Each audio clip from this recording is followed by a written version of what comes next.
حضار محترم، بانوان گرامی، آقایان عزیز، با عرض تشکر از لطف خانم دکتر سراج که خیلی لطف کردن، بنده رو خجالت دادن و خب از اونجایی که میدونن من با حماسه کار میکنم ایشان هم یک کمی قلوب کردن. عرض کنم که خیلی تشکر میکنم از دعوتی که از من ناچیز کردید و خوشحالم، افتخار دارم که در جلسه شما شرکت میکنم امروز و با شما عزیزان از نزدیک آشنا باشم. عرض کنم موضوعی که به من پیشنهاد شد مقایسه بین هومر، شاعر حماسه سرای معروف یونانی، و فردوسی یا ایلیاد و شاهنامه است. گاهی دو اثر هم باید از این جهت با هم مقایسه بشه که هیچ ارتباطی با هم ندارن. اینا خودش یه بچگی. عرض کنم واقعا مشکله این دو اثر رو با هم دیگه مقایسه کرد. یک علت اینی که خب باید در اینجور مقایسات خیلی محتاط بود، باید از تعصبات ملی کناره‌گیری کرد و بی‌طرفانه، چنان که شیوه هر نقدی است، روش رو دنبال کرد. و مشکل دیگر اینه که ما با دو اثر در دو جهان مختلف سر کار داریم. یعنی ذوق ادبی ایرانی و ذوق ادبی یونانی خیلی متفاوته. بنابراین ما اگه خواسته باشیم این تفاوت‌ها رو به حساب خودمون مثبت بگیریم، خب این یه مقدار وقت ناحقی میشه. توجه می‌کنید؟ باید ببینیم غربی‌ها در این مورد چی میگن. آیا اونها هم این معیارهای ما رو قبول دارن؟ البته اونها هم ممکنه از اون طرف بی‌طرف نباشه و در هر حال باید هر دو طرف رو گوش کرد و بعضی موارد رو به حساب تفاوت ذوق ادبی گذاشت. اون چیزی که برای ما زیباست ممکنه برای غربی ها نباشه و عکسش هم اینطور. مثلا برای نمونه یک کسی با اهمیت تئودور نورنکه که شرق شناس، ایران شناس بزرگی بود و خب ادبیات و فارسی رو غرب و خیلی خوب میشناست، خب این از اینکه پهلوانان ایرانی گریه میکنن خوشش نمیاد. توجه میکنید؟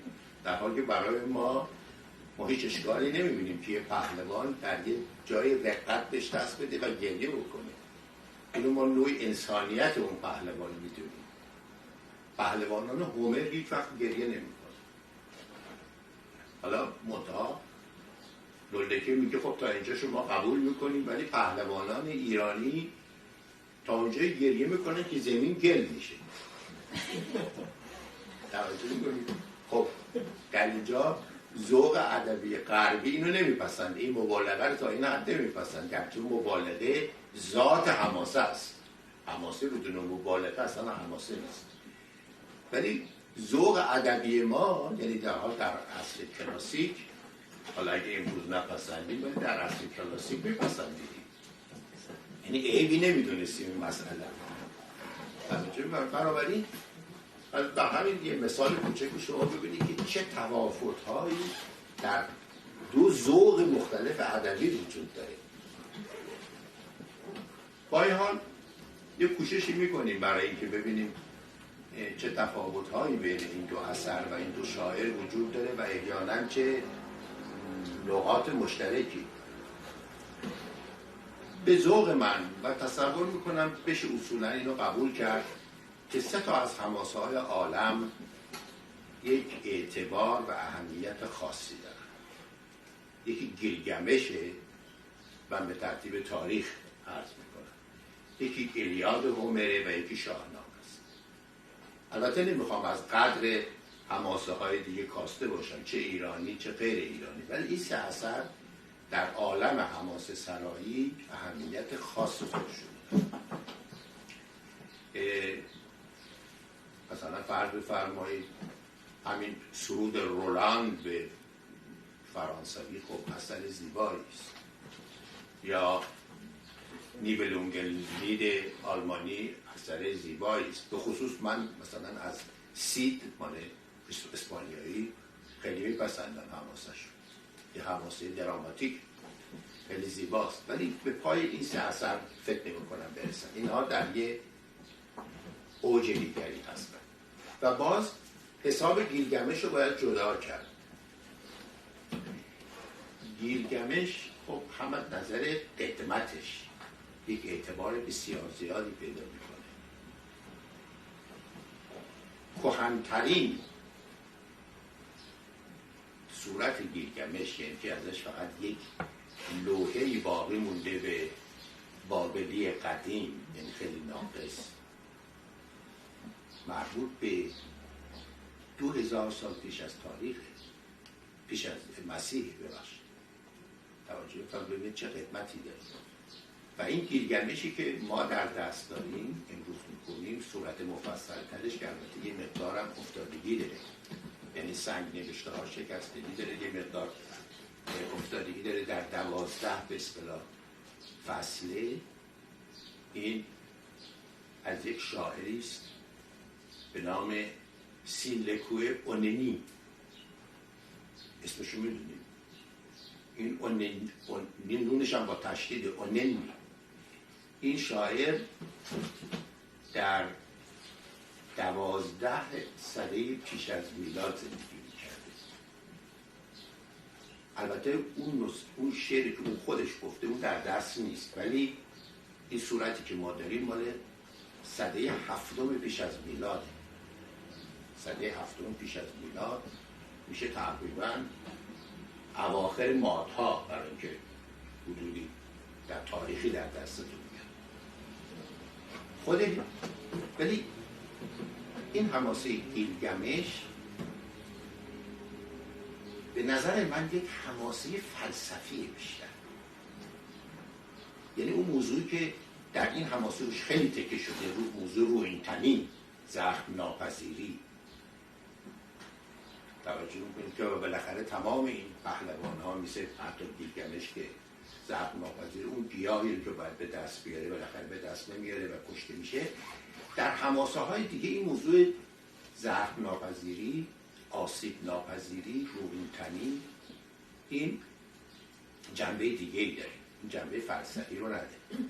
مثل فرض بفرمایید آشیل در ایلیاد یا اسفندیار در ایران، یا زخم ناپذیری های مشروط، یعنی اینکه جامعه پهلوان خودش روحانیت نیست ولی جامعش زخم ناپذیره، مثل زره سیاوش مثلا، یا ببر بیان رستم. این بیشتر با مسائل پهلوانی تنگاتنگ ارتباط داره، در حالی که در گیلگمش جنبه فلسفی پیدا کرد. یعنی یکی موضوع قدمت گیلگمشه، یکی موضوع از نگاه فلسفی، یه حماسه فلسفی ما نداریم در واقع. این تناجی این دو ارزش خاصی رو بده. از جهات دیگه به معنی متعارف حماسه که ما با ایلیاد و شاهنامه و آثار دیگه میشیم قابل مقایسه نیست. یعنی ما حماسه به معنی متعارف و اگه روش بخوام بحث کنیم باید گیلگمش رو باز بذاریم کنار. و خب البته حجمش هم اون چیزی که در دست هست حدود 3000 سطر. 3000 سطر، برای هر سطر شما یک مصرع حساب بکنید. من متن رو چیز کردم که چقدر در این یک سطر میاد، بررسی اون چیزی که ما در وزن متقارب شاهنامه در یک مصرع میگیم، یعنی 1500 بیت. بیت ما یه چیزی در حدود داستان رستم و اسفندیار میشه، 1600 بیت رستم و اسفندیار. خب حجمش هم بنابراین گیلگمش رو باید بذاریم کنار و مقایسه رو در واقع باید بین هومر و فردوسی و ایلیاد و شاهنامه در نظر بگیریم و باز ببینیم اشکالات خیلی عمده‌ای در کاره برای مقایسه. به چند جنبه توجه کنیم. اول به خود شاعر توجه کنیم. هومر یه شاعر نابینا، نوازنده و خواننده و بدیع سرا، در حالی که فردوسی یک شاعر دانشمندی که با خط و زبان و اینها آشنایی داره و در واقع معلومات عصر خودش میشناسه و نه اهل موسیقی نه و نه اهل آوازه. به کلی میبینید اصلا اون در ردیف حماسه سرایان شفاهیه هومر. در واقع اون چیزیست که ما در ایران قدیم بهش گوسان میگفتیم و در فرانسه به اینها ژولر میگفتن اگه بشه تلفظش چیزی باشه. در یوگسلاوی به اینها گوزلار میگفتن و این اسم اون سازشون بوده که می نواختن و همون اسم معروف شدن. همچنان که ما در خراسان دوتار نواز بهشون میگن. یه سازهایی دارن من دیدم دوتار داره و به اینا دوتار نماز میدن میخونن همون اشعار عاشقانه حماسی و اینها. در مثلا فرض کنید آذربایجان به اینا عاشق میگن، این عاشق، و کروکروخان میگن که اشعار کروغلو رو میخونن. توجه میکنید اصطلاح رو حتما شنیدید، در فارسی میگن کروغلی میخونه. توجه یعنی زیاد بله مبالغه میکنه. خب اینا در آذربایجان و حتی در تاجیکستان مشهورن. اینا هر جایی یه نامی داشتن، نامهای دیگه هم هست. اگه کسی علاقمند باشه میتونه در یک کتابی که من ترجمه و تألیف کردم به نام حماسه اینا رو همه رو اونجا مشروعاً شهرش اومدیم. بعد بنابراین میبینیم ما از نظر شخصیت شاعر و کار شاعر دو تا شاعر کاملا مختلفن. زمانشون هم که خب خیلی هومر در سده 8 پیش از میلاد بوده، یعنی میشه تقریبا اوایل مادهای قرن زودتر.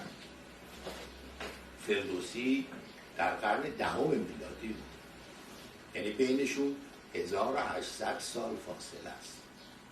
خب در نتیجه زبان هومر خب زبان خیلی کهنی میشه دیگه، ولی البته تأثیر هر دوشون در ادبیات کشورشون تقریبا قابل مقایسه است. هر دو شدیداً ادبیات غرب و شرق و تحت تأثیر قرار دادن. هومر برای تمام نویسندگان یونانی که بعد از اومدن همونطور اهمیت داره که فردوسی، و میخوام بگم فردوسی بیشتر اهمیت داره و چون در یونان در حال فلاسفه و اینها کمتر با یونان با هومر سر و کار داشتن، ولی در حال همون تأثیر زبانی و ادبی خیلی زیاده و در فرهنگ غرب داره که فردوسی داره. ولی دو شخصیت کاملا متفاوته. وقتی به کتابشون هم که می‌نویسیم می‌بینیم باز اختلاف خیلی زیاده. ما فرض بفرمایید حالا به خدایان مثلا دو کتاب توجه کنیم. حالا فردوسی خدایان نداره ولی مأخذش داشته، مأخذ فردوس اونجا یزدان شده و یعنی ایزدان یزدان شده یه خدا در شاهنامه، ولی در مأخذش اینا در حال گروهی بودن. آناهیتا بوده، خورشید بوده. در شاهنامه دیگه شده که بهش سوگند میخوره، به خورشید سوگند میخوره، به ماه سوگند میخوره، به ناهید سوگند میخوره، ولی اینا رو به عنوان خدایان دیگه اینا نیستن، بلکه یه خدا شده. در حالی که در هومر چند خدایی هستن. این خدایان یونانی عیناً مانند انسان‌ها روی زمین خاکشیر مزاجی هست. توجه میکنید اینا حالا غربیان میپسندن فرهنگشون، ولی اینا هیچ وقت راه و روش معینی ندارن. یک مرتبه با یه پهلوان قهر میکنن، میزنن پدرشو در میارن. و بعد فردا آشتی میکنه. اصلا معلومی به چه دلیل قهر کردن و به چه دلیل آشتی کردن. مثلا این نیک و بد اینجا مطرح اصلا نیست. اون چیزی که ما در شاهنامه داریم که خدا طرفدار کارهای نیکه، اهریمن طرفدار کارهای بده. اونجا خدایان همه کار میکنه، در سرنوشت انسان ها دخالت میکنن. یا پهلوان واقعا خوب و یک مرتبه براش یه چای میکنن که بیفته تو اون چای. توجه میکنیم در حالی که ما ایزد شاهنامه، خدای شاهنامه هیچگاه طرفدار کار بد نیست. هیچگاه از یک آدم مثل افراسیاب و ضحاک طرفداری نمیکنه. همیشه پیرو کارهای خوب و پهلوانان خوبه. حالا شما ممکنه بگین در شاهنامه اتفاق افتاده، برید به یشتا اوستا، هیچ وقت اونجا آناهیتا اونجا اومده که افراسیاب 1000 اسب، 100 گاو و نمیدونم 2000 گوسفند سر برید برای آناهیتا و ازش خواست که او بر فلان پیروز بشه، ولی نکرد. چون افراسیاب آدم بدی بود هیچ وقت از او پیروی نکرد. ولی توس که این کارو میکنه، چون اون کاره خوب، آدم خوبی است، بر اساس مندرجات اوستا به اون کمک میکنه.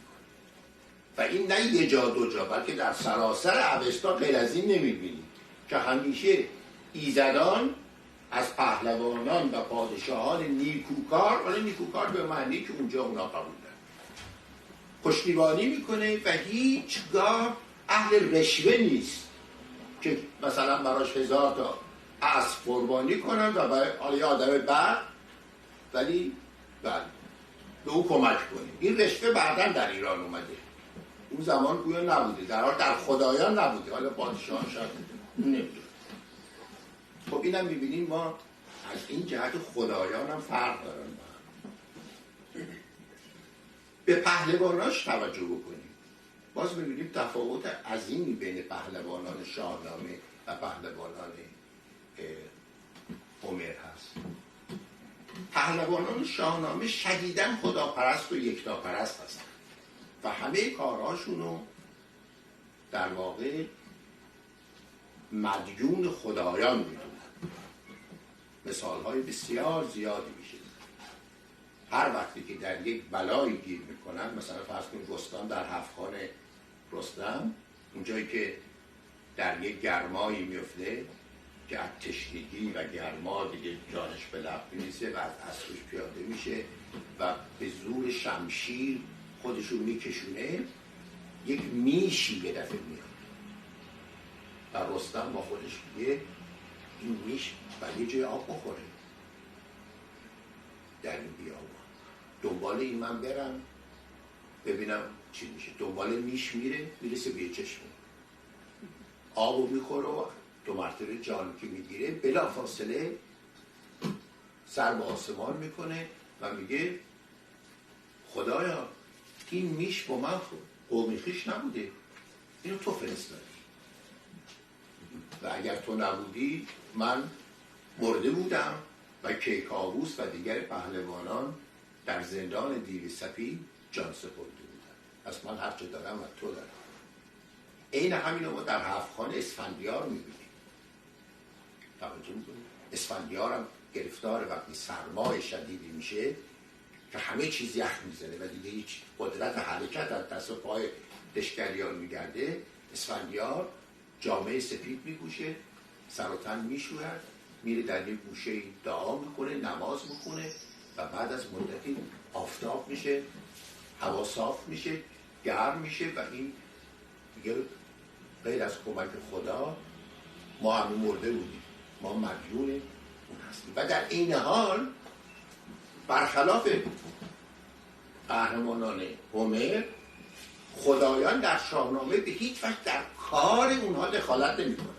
یعنی اونجایی که رستم فرض کنید داره نبرد میکنه، یه دفعه اینجوری نیستی که یه خدای یه جایی پیدا بشه و شمشیر رو از دست حریف بندازه، به زور خودش انجام میده، به پهلوانی خودش انجام میده.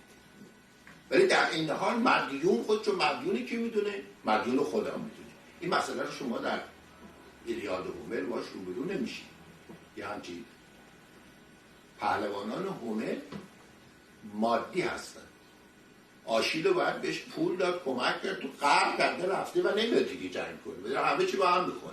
باید بیان برن 10 کنیز بهش بدن، نمیدونم چی بدن، 2 عرابه بدن، 3 اسب بدن تا این 2 مرتبه آشتی کنه و بیاد جنگ. من اینو باز مثل اول که گفتم ارزیابی نمی کنم، فقط تفاوت رو عرض کنم. چون گفتم این سلیقه ذوق ماست. ممکنه غربی ها بگن نه ما با این دل هم اون خوبه. حالا توجه میکنم، من میخوام تفاوت ها رو بگم که بگم چقدر مشکله که ما بخوایم اینا رو با هم دیگه مقایسه بکنیم. حالا شما اگر اونو بپسندید بگید اون بهتره، اینو بپسندید بگید این بهتره، ولی من تفاوت ها رو خواستم عرض کنم. یا مثلا فرض بفرمایید ما در میان پهلوانان و شاهان شاهنامه 2 نفر رو میشناسیم که به خشم زود خشمند. یکی توسه، یکی کیکاووسه، که خیلی زود دچار خشم میشن و کارهای ناباب میکنن و بعدم پشیمان میشن و عذر میخوان. اینا در سراسر شاهنامه از زبان پهلوانان دیگه نکوهیده شدن، هیچ کدوم ستاییده نشدن. توجه میکنید؟ در حالی که آشیل اصلا مظهر خشم در بزرگترین قهرمانه ایلیاد و خشم آشیل در تمام ادبیات مغرب زمین مشهوره. این چنان خشمناکه و کاری که با حریف خودش میکنه شما هیچ وقت در شاهنامه نمیتونید همین چیزی رو اصلا حدسشو بزنید. این هکتور رو وقتی میکشه نعششو میبنده میکشه روی زمین تا بدن چادر بگذاره، در حالی که هکتور جزو پهلوانان رو خودشون اینا با هم اختلاف دارن. توجه میکنید؟ ولی وقتی بین رستم و اسفندیار در شاهنامه اختلاف هست چقدر کوشش میشه که اینا با هم دیگه نجنگن هر دو طرف.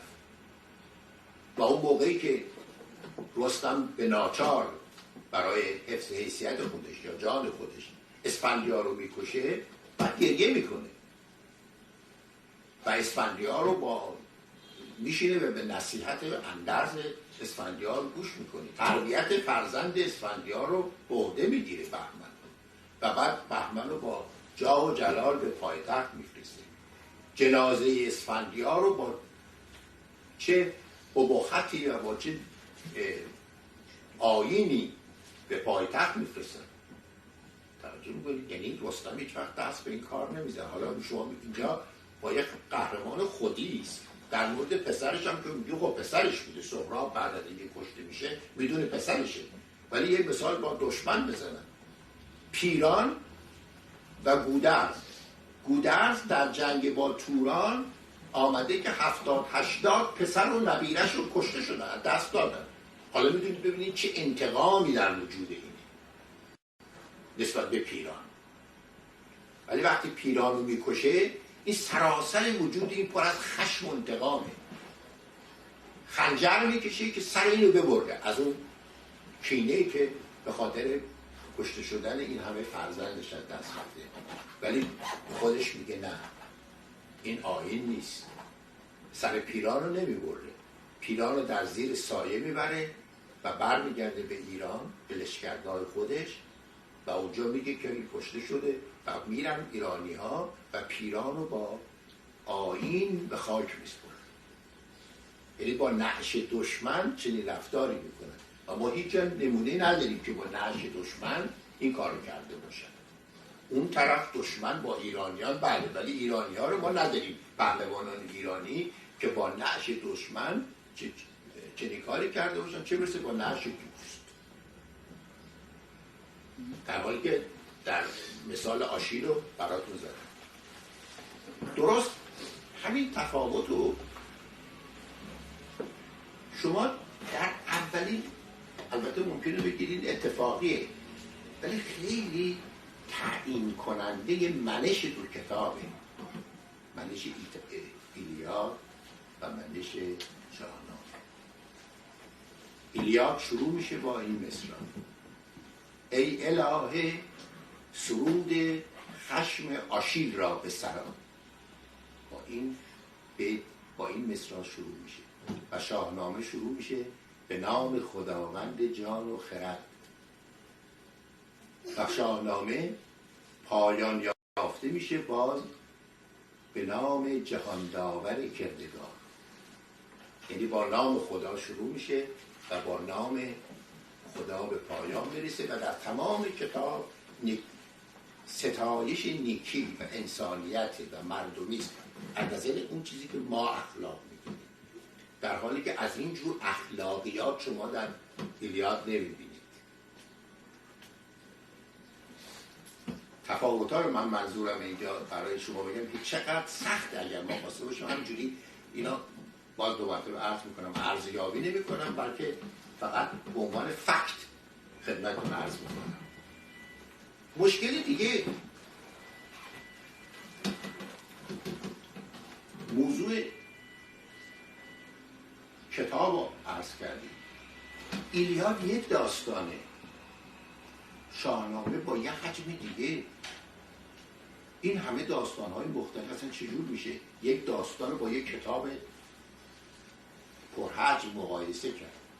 نیمی از شاهنامه که تاریخ اصلا داستان نیست، حالا تاریخ افسانه‌آمیزه خیلی خوب، ولی داستان نیست. شما بعد از مرگ رستم که به حیله نابرادرش شقاد، نابرادر به هر دو معنی، هم واقعا نابرادر و هم نامرد به اصطلاح، به چاه میفته و کشته میشه، دیگه ما در شاهنامه داستان به اون معنی نداریم.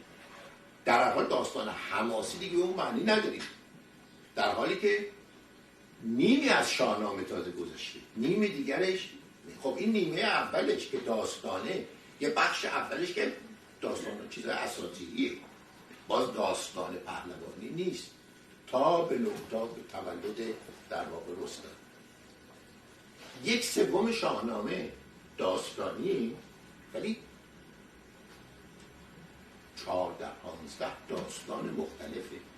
ما اینو چجوری با یک داستان می‌خوایم مقایسه کنیم؟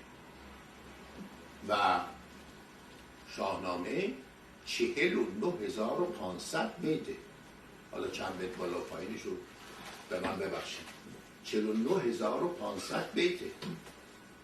داستان ایلیاد 15000 سطر و باز به معنی 7500 بیت ما میشه.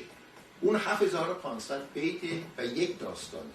این 49500 بیت و 16-17 داستان توش داره به اضافه خیلی چیزای دیگه. تو باز ببینید اینجا درست نیست که ما بتونیم یک داستان رو با یک کتاب اینطوری مقایسه بکنیم.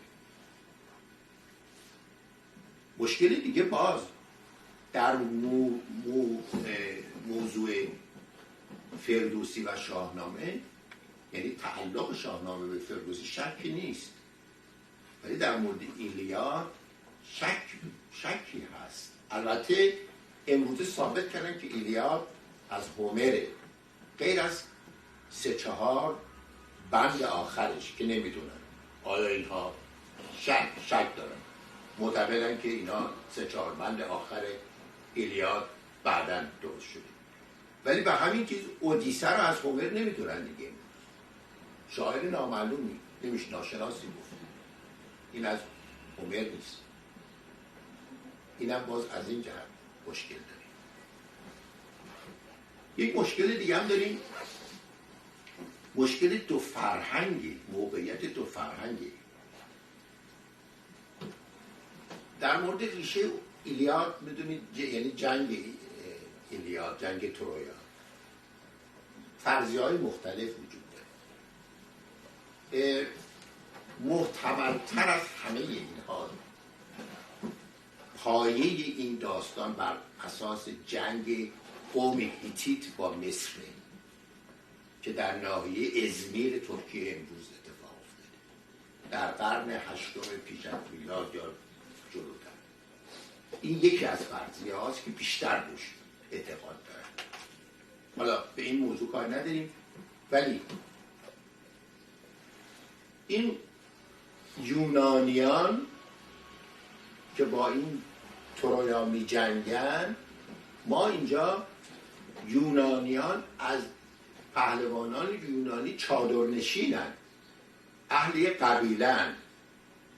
اونجا یه فرهنگ، یعنی دشمن یه فرهنگ بزرگه که پیشرفتش خیلی زیاد بوده و اینا نمیتونن پیروز بشن و همین یعنی دست اون حیله میزنن که وارد ترویا بشن.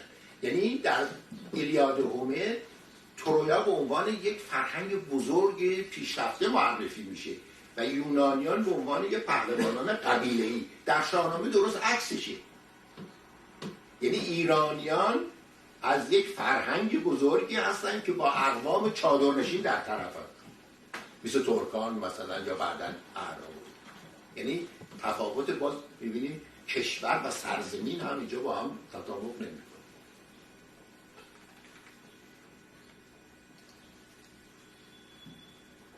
خب من این فکر می‌کنم این تفاوت‌هایی که من برای شما گفتم می‌بینید چقدر زیاده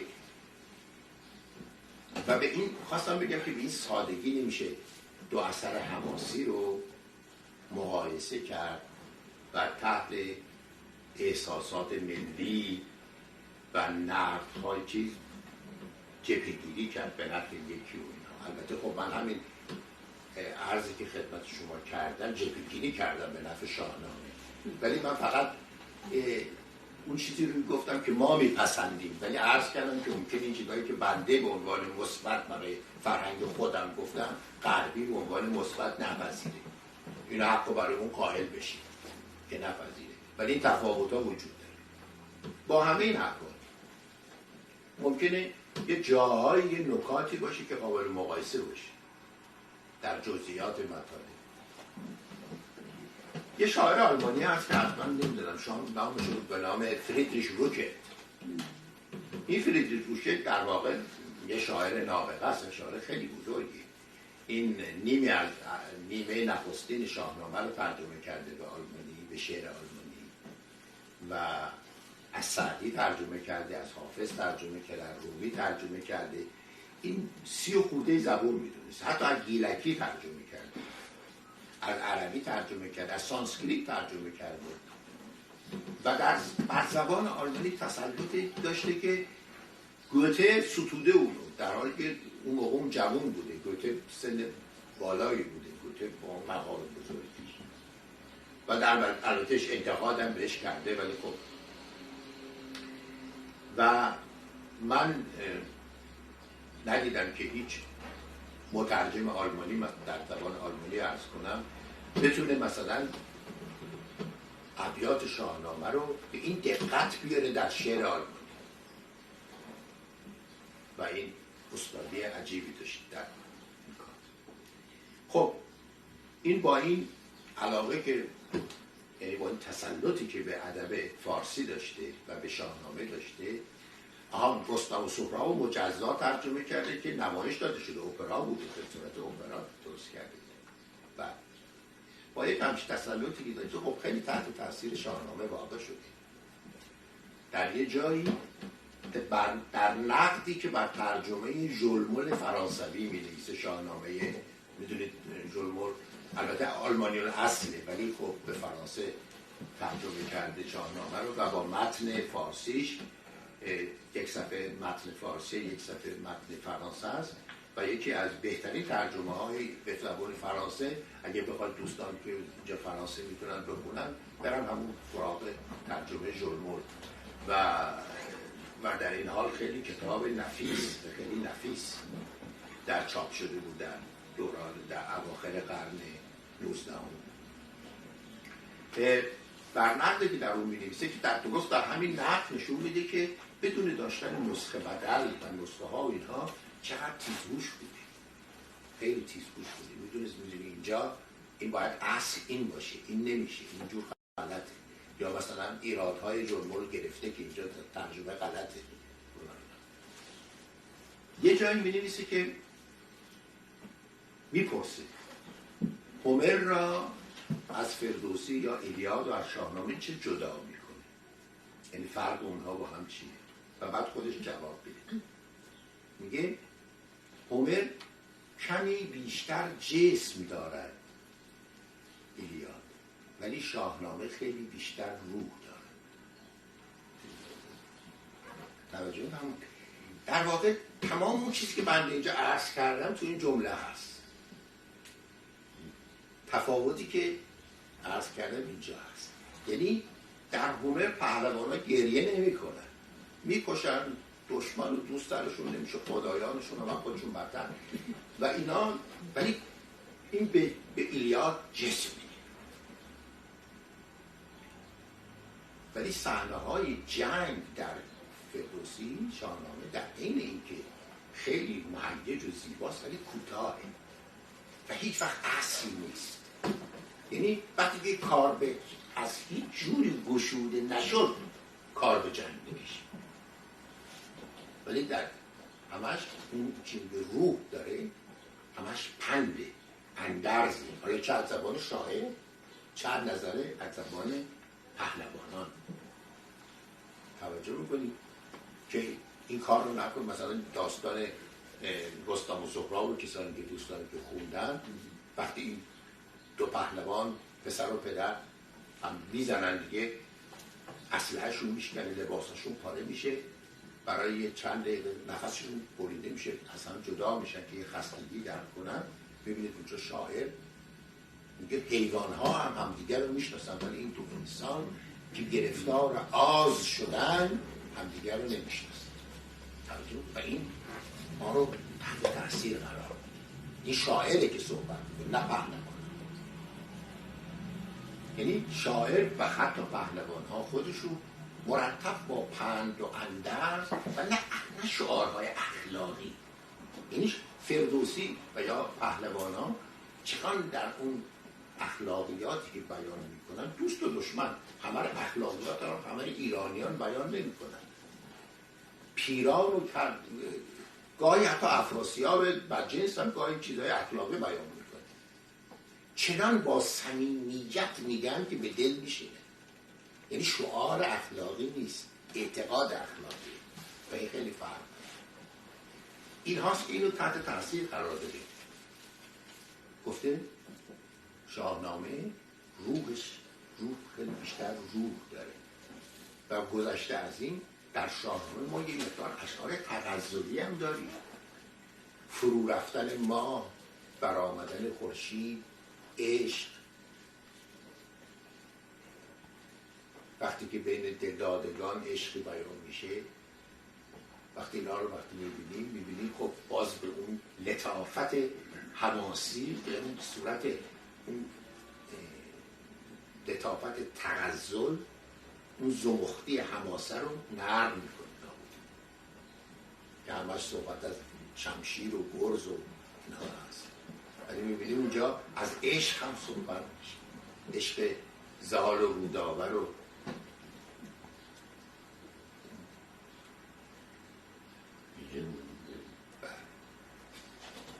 یا بین کتایون و گشتاس یا منیژه و بیژن. توجه می‌کنید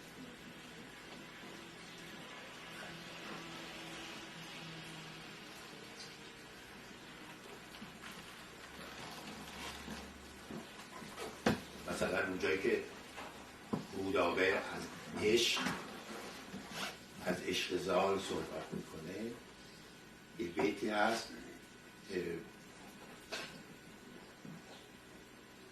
که میگه، ببخشید من یک کلمه الان در حافظم نیست، رودابه در توصیف وضعش از عشق زال میگه تو گفتی که انسان تراز نخم، یعنی یا شاعر میگه تو گفتی که انسان تراز نخ است، یعنی مثل نخ شده، و یا پیش آتش نهاد یخ است، مثل یخی مونه که پیش آتش گذاشته باشه، یعنی آب شده از عشق، مثل نخ باریک شده، مثل یخ که کنار آتش باشه آب شده. شما از این رو احساسات لطیف تغزلی هم در شاهنامه می‌بینید که در ایلیاد و هومر معنا نداره. در هر حال هر وقت من زیادی شد بگید که قطع کنم. من در حال این سخن روکرت که عرض کردم که گفت ایلیاد بیشتر کمی بیشتر جسم داره، کمی بیشتر جسم داره ولی خیلی کمتر، توجه فرمایید، خیلی کمتر روح داره. این نولکه از این خوشش نیامده و در البته نولکه خب شاهنامه‌شناس درجیه که در این شکل، ولی تعصبی داره نسبت به فرهنگ باستان یونانی و روم. میگه در اینجا که شاعر عزیز ما در عشق به مشرق زمین زیاده روی کرد.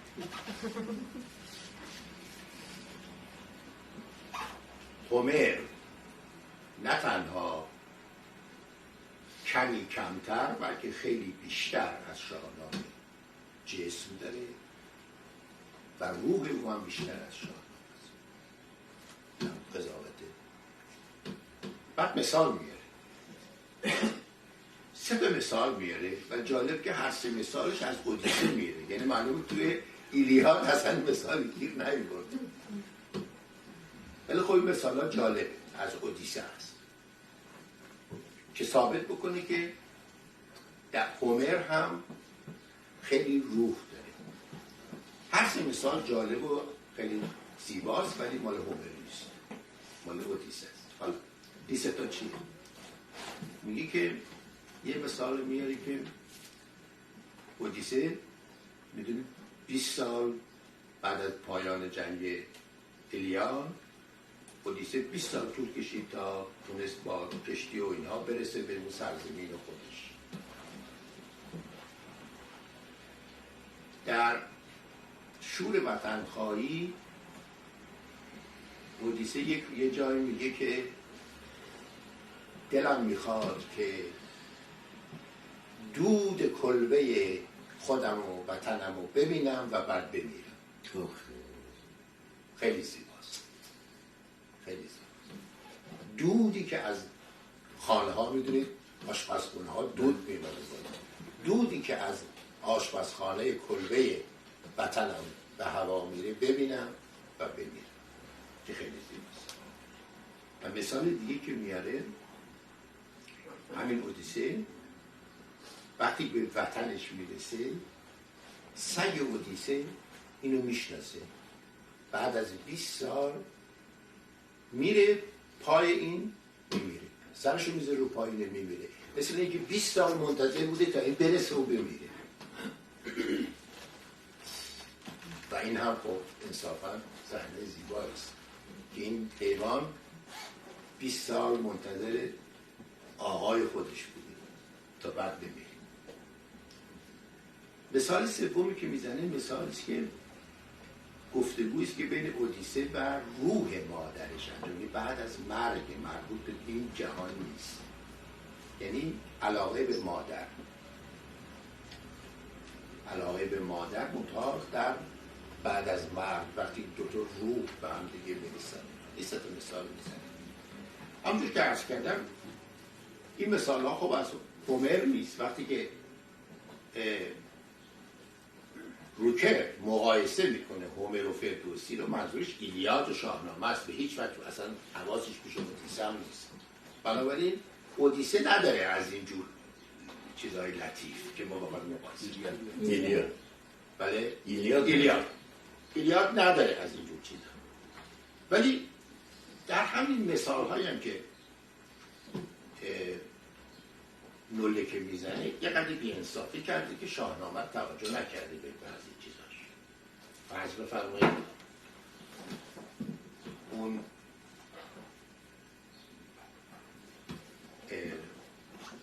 موقعی که سهراب به دست پدرش کشته میشه، یه دوست برای من تعریف میکرد، میگو من این داستان رو شاید 10 بار خوندم ولی هر جا به اینجا رسیدم گریه کردم. توجه می‌کنید؟ و یک مرتبه اون پهلوان شجاعی که رستم و پشت رستم رو به خاک رسونده بود تبدیل به یک کودک 12 ساله میشه که هست، 12 ساله که میگه من تو اگر رستم هستی من همه جور کوشش کردم که تو منو بشناسی. من به مهر تو، برای مهر تو اومدم تا به دست تو کشته شد و همه جور کوشش کردم، ولی تو از بس بعد غرور داشتی و اینها نتونستی منو بشناسی. و بعد میگه به بازی به کویند امثال من، چنین اندر آمد، چنین به خاک یاد من. توجه میکنی؟ یعنی اونایی که همسن منن دارن تو کوچه ها بازی میکنن، ولی من اینجا کشته شدم یه دست. یکی از صحنه های رقت انگیزی است که چون مسئله سر رقت انگیز بودن دیگه، توجه میکنی که واقعا. یا صحنه مثلا فرض بفرمایید اسب رخش در خانه سوم یا چهارمی که اژدها، رستم اژدها، این اژدها وقتی رستم خوابه، اژدها سر از زمین در میره در تاریکی. نگاه میکنیم یه اسبی داره اونجا میچره و یه مردی هم در اونجا خوابیده. با خودش میگه من اول این پهلوانی که خوابه باید بکشم، بعد اون اسب دیگه چیزی نیست. رخش اژدها رو میبینه، خروش میکنه، شیهه میکشه، میره به طرف رستم که رستم و اژدها نکشه. رستم از خواب بیدار میشه، تا بیدار میشه اژدها پنهان میشه، خودشو پنهان میکنه. چیز نگاه میکنه، رستم میبینه چیزی نیست، میگیره میخوابه. به محضی که میخوابه باز اژدها سر در میره و رخش میره به طرف رستم. رستم از خواب بیدار میشه، اژدها خودشو پنهان میکنه. رستم این بار عصبانی میشه. میدونید رستم با رخش صحبت میکنه، حرف میزنه. به رخش میگه تو میخوای امشب من نخوابم؟ اگر یک بار دیگه منو بی خود بیدار بکنی، سرتو پت میکنم، میری پاتو با شمشیر قطع میکنم و این گبر و گرز و اینها رو خودم میذارم رو دوشم و میرم پیاده تا مازندران. تحمیلش و میخوابیم. اژدها در میاد. رخش میگه که چیکار باید کرد؟ این اگر برم این پنهان میکنه خودشو، اون رو بیدارش بکنم منو میکشه. ولی باز با خودش میگه نمیتونم رستم رو به کشتن بدم. میره 2 مرتبه رستم رو بیدار میکنه، با وجودی که میترسی دیگه رستم رو بکشه، ولی وفاداری اسب نسبت به صاحبش سبب میشه که 2 مرتبه جان خودشو در خطر میتونه بیدار میکنه. ولی این بار البته پیش از اینکه اژدها پنهان بشه رستم رو میبینه.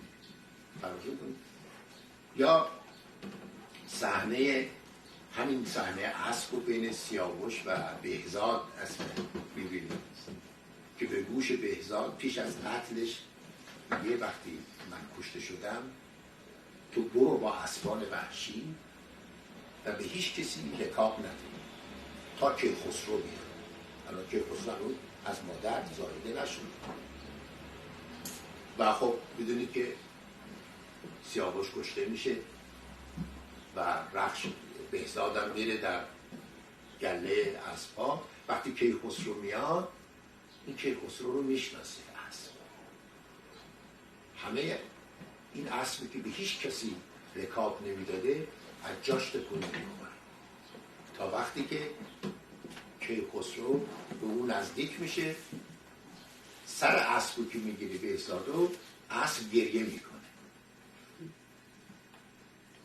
توجه، اسب گریه میکنه، یعنی به یاد زین و برگ رو نگاه میکنی. زین و برگ همون زین و برگ سیاوشه. چشمش که به اون زین و برگ میفته، به یاد سیاوش میفته و کیخسرو رو میشناسه، اسب گریه میکنه.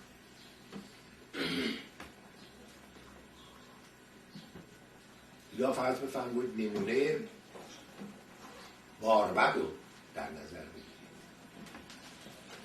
باربد نوازنده و خواننده، یعنی رامشگر یا خونیاگر که خسرو پرویز بود با اون جاه و جلال. وقتی که به دست که خسرو پرویز به دست پسر شیرویه به زندان میفته و محکوم به قتل میشه، باربد میاد در پای زندان، دیوار زندان خسرو پرویز، تمام بزرگی و جاه و جلال از دست رفته خسرو پرویز رو میخونه و میزنه و در پایان میگه من دیگه هیچگاه دست به ساز نخواهم زد و بعد میره در خانه همه آلات سازش رو بر آتیش میزنه و 4 انگشت خودشو میبره که دیگه دست به ساز نزد.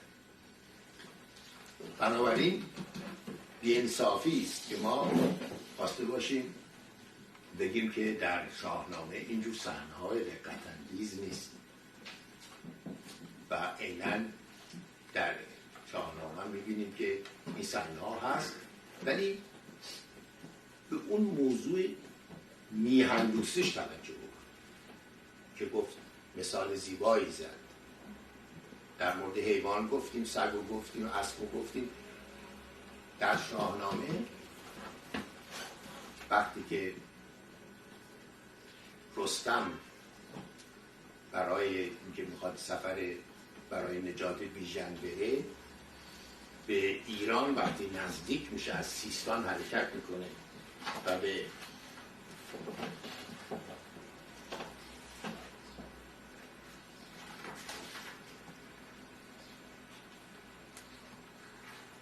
به نزدیک ایران میرسه، میگه چو رستم به نزدیک ایران رسید، سر کاخ کیخسرو آمد پدید، یکی باد نوشین درود سپهر، به رستم رسانید چادان به مهر. این باد نوشین در این کرد هم اومده و ایرانیان معتقد بودن که هوای ایران، نسیم ایران روح پروره و از هر جایی که می اومدن وقتی هوا و نسیم ایران به مشامشون میرسید جان تازه میکردن. مثلا وقتی که رستم فرخزاد به یک جنگی میره، به جنگ اعراب میره و در اون نامه‌ای که برای برادرش مینویسه میدونی که جنگ نابازگشته، از این جنگ زنده بر نمیگرده، به برادرش مینویسه میگه رهایی نیابم سرانجام از این، یعنی از این جنگ من رهایی پیدا نمی کنم. خوشا باد نوشین ایران زمین. متشکرم.